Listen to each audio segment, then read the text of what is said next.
Assalamu alaikum student. Today we will discuss topic branches of chemistry from chapter 1 fundamentals of chemistry.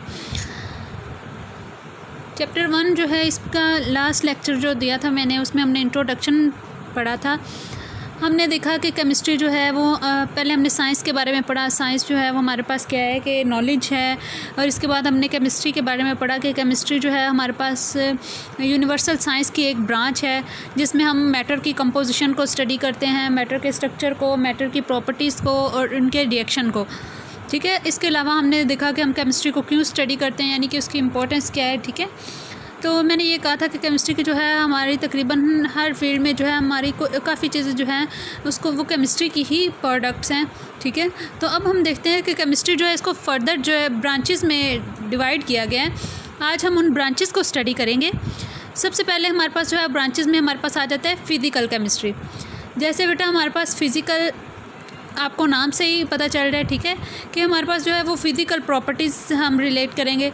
तो physical chemistry जो है वो क्या है, ब्रांच ऑफ केमिस्ट्री है इन विच वो study relationship between the composition and physical properties of matter. यानी कोई मैटर जिसको हम स्टडी कर रहे हैं, हम उसको क्या कर रहे हैं, उसका हम स्टडी क्या कर रहे हैं बेटा, उसका रिलेशनशिप स्टडी कर रहे हैं उसकी कंपोजिशन में और उसकी प्रॉपर्टीज़ में, along with the changing in them. यानी फ़िज़िकल प्रॉपर्टीज़ में कौन कौन सी चेंजिंग्स आती हैं उनको भी हम लोग डिस्कस करेंगे। ठीक है, तो ऐसे ही हमारे पास ये जो है फ़िज़िकल केमिस्ट्री जो है इसके बारे में हमने पढ़ा, branch of chemistry in which we study the relationship between the composition and physical properties of matter along with changings in them. ठीक है, चेंजिंग कौन कौन सी होती है, जैसे फिज़िकल प्रॉपर्टीज़ ऐसी प्रॉपर्टीज़ होती हैं, मैंने आपको लास्ट लेक्चर में बताया था कि फ़िज़िकल प्रॉपर्टीज़ वो वाली प्रॉपर्टीज़ होती हैं जो किसी भी मैटर की फ़िज़िकल स्टेट से रिलेटेड होती हैं।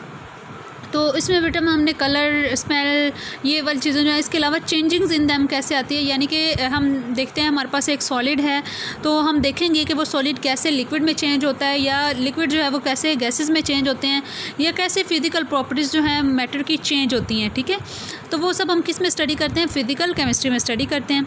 आगे हम स्कोप देखते हैं, तो स्कोप इसका कहाँ पे इसका स्कोप है, यानी कि इसकी इंपॉर्टेंस कहाँ पे है, क्या क्या स्कोप है इसका हमारी लाइफ में। तो हम देखते हैं कि हमारे पास जो है वो फॉर्मेशन ऑफ मॉलिक्यूल है, बिहेवियर है, इफ़ेक्ट ऑफ टेम्परेचर है एंड रेडिएशंस है ऑन मैटर।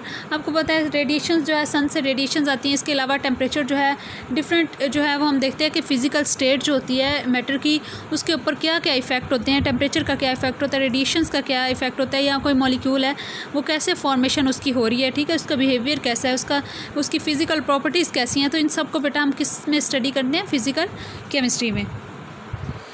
सेकेंड ब्रांच जो है बेटा हमारे पास केमिस्ट्री की जो है वो है ऑर्गेनिक केमिस्ट्री।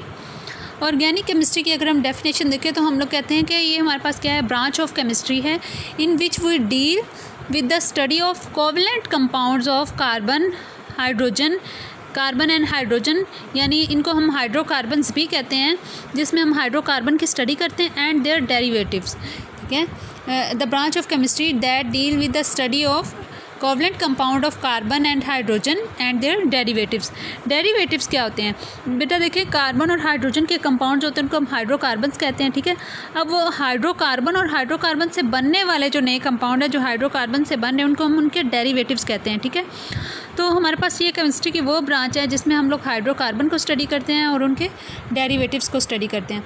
अब ऑर्गेनिक कंपाउंड जो होते हैं ना बेटा, अब वो हमारे पास जो है ऑर्गेनिक कंपाउंड जो है वो हमारे पास नेचुरली अकरिंग भी होते हैं, और कुछ ऐसे ऑर्गेनिक कंपाउंड है जिनको हम सिंथेसाइज भी करते हैं। ठीक है, तो इस ब्रांच में हम लोग जो है ऑर्गेनिक केमिस्ट होते हैं, determine the structure and properties of naturally occurring as well as synthesized compound. ठीक है, नेचुरली अकरिंग की भी प्रॉपर्टीज़ को हम डिस्कस करते हैं और सिंथेसाइज्ड कंपाउंड की भी। आगे हम इसके स्कोप की बात करें तो बेटा हमारे पास जो है, जैसे कि हमारे पास जो है पेट्रोलियम है, नेचुरली अकरिंग हमारे पास ऑर्गेनिक कंपाउंड है। ठीक है, पेट्रोलियम है, पेट्रोकेमिकल इंडस्ट्रीज़ हैं, इसके अलावा फार्मास्यूटिकल इंडस्ट्रीज़ हैं, मेडिसिन इंडस्ट्रीज़ होती हैं। ठीक है, ये सब जो है हमारे पास कहाँ पे आती हैं, ऑर्गेनिक केमिस्ट्री में आती हैं। इसके बाद बेटा थर्ड हमारे पास जो ब्रांच है वो है इनऑर्गेनिक केमिस्ट्री। इनऑर्गेनिक केमिस्ट्री की हम डेफिनेशन जब हम पढ़ते हैं तो हम कहते हैं the branch of chemistry that deal with the study of all elements and their compound ठीक है। हम इसमें तमाम एलिमेंट को स्टडी करते हैं और उनसे बनने वाले कंपाउंड को स्टडी करते हैं, एक्सेप्ट दोज ऑफ हाइड्रोकार्बन।